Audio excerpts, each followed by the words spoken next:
Pada kuliah ini kita akan mempelajari prinsip pembangkitan tegangan DC pada generator DC yang menggunakan sikat. Ini sekedar mengulang penerapan aturan tangan kanan Fleming. Berarti ada konduktor, ada medan magnet utara, selatan, dan ada gerak relatif antara konduktor dan medan magnet. Pada gambar ini medan magnetnya diam, konduktornya bergerak ke atas yang ditunjukkan dengan ibu jari. Sedangkan arah medan magnet ditunjukkan oleh jari telunjuk. EMF adalah perkalian vektor V cross B yang ditunjukkan oleh jari tengah. Dengan demikian polaritas positif ada di depan dan polaritas negatif ada di belakang. Sekarang kita akan mempelajari proses pembangkitan tegangan listrik generator DC. Pada gambar terlihat generator DC kutub luar. Tampak kutub-kutub magnet utara dan selatan berada pada sisi luar sebagai stator. Kemudian ada kumparan armatur atau kumparan jangkar yang berputar sebagai rotor. Ujung-ujung kumparan jangkar itu merah dan biru terhubung pada cincin tembaga. Cincin ini dibelah menjadi dua bagian, bagian A dan B. Nah, cincin belah ini biasa disebut dengan komutator. Lalu ada sikat dari bahan karbon yang melekat pada komutator. Dan beban itu terhubung ke sikat A dan B. Untuk lebih jelasnya, kita lihat gambar di bawah ini. Ini kutub utara, kutub selatan. Ini adalah cincin belah atau komutator. Dibelah menjadi dua, yang merah bagian A dan biru bagian B. Lalu ada konduktor merah dan konduktor biru. Kemudian ada sikat A dan sikat B. Bila rotor atau kumparan jangkar berputar berlawanan dengan jarum jam, maka komutator juga akan berputar mengikuti arah rotor. Sedangkan sikat diam, sehingga terjadi gesekan antara sikat dan komutator. Sekarang kita akan melihat proses pembangkitan tegangan DC. Ini konduktor merah, konduktor biru. Arah putaran rotor berlawanan dengan jarum jam, sehingga yang merah ini ke bawah, yang biru ini ke atas. Menurut aturan tangan kanan Fleming, maka arah EMF dari merah dot ke depan dan yang biru cross masuk. Akibatnya cincin belah A mempunyai polaritas positif. Karena sikat A melekat pada cincin belah bagian A, maka dia ikut positif. Sedangkan yang B negatif, sikat B ikut negatif.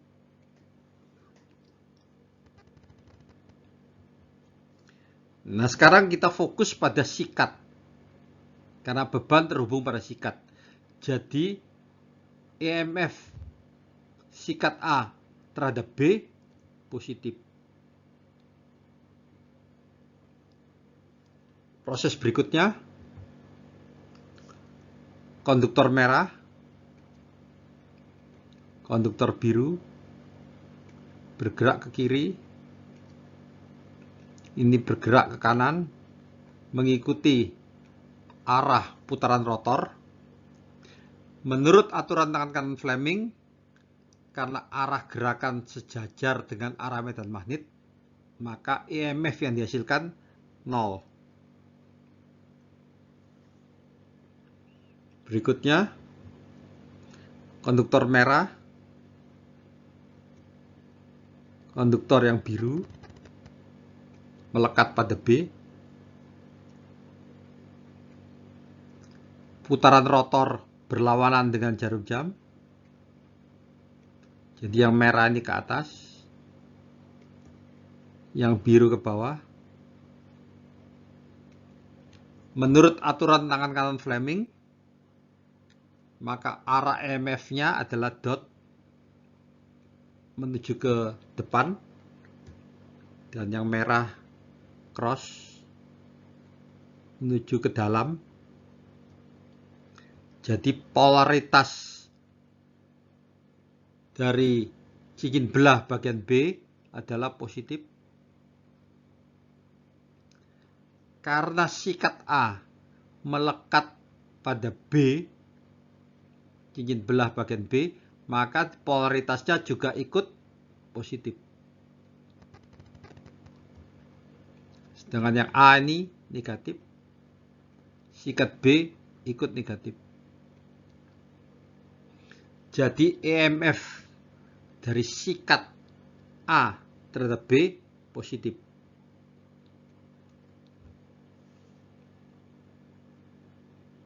Berikutnya, konduktor merah dan konduktor biru. Sesuai dengan arah rotor kanan, yang merah ke kiri. Menurut aturan tangan kanan Fleming, EMF yang dihasilkan 0. Karena arah gerakan sejajar dengan arah medan magnet. Nah, proses ini berulang kembali menuju ke 1 lagi. Di mana konduktor merah sebelah kiri, konduktor biru sebelah kanan. Jadi sikat A positif.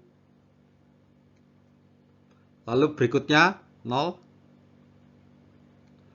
Lalu berikutnya konduktor biru sebelah kiri, konduktor kanan sebelah kanan. Sikat A positif. Dan seterusnya. Nah, kalau kita gambarkan, gelombang tegangannya adalah sebagai berikut.